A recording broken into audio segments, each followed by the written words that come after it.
Hello बच्चों, हमारा question है figure shows qualitatively the relation between the stress and the strain as a deformation gradually increases.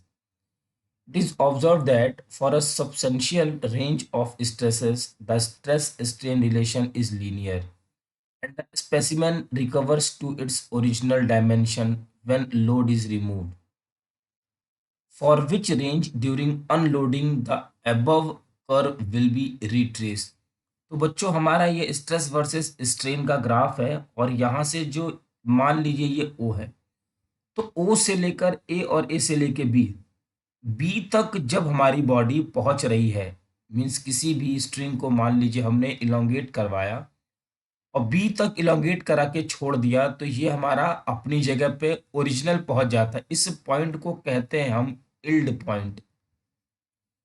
Yield point बच्चों वो point होता है जहां तक फोर्स लगाने के बाद, बॉडी को छोड़ने के बाद बॉडी अपने पाथ को रिट्रेस कर जाती है. और इल्ड पॉइंट के बाद अगर हमने फोर्स लगाया, स्ट्रेस प्रोड्यूस किया, तो इस बॉडी में परमानेंट सेट आ जाता है और बॉडी कभी भी अपने पाथ को रिट्रेस नहीं कर पाती. ये हमारा कंसेप्ट. तो हम यहाँ पे अगर हम कंसेप्ट की बात करें तो लिख सकते हैं बी जो हमारा है इल्ड पॉइंट, पहली चीज. और after yield point, after yield point body does not retrace its path. क्या आ जाता है उसके अंदर? परमानेंट सेट आ जाता है बच्चों, परमानेंट सेट.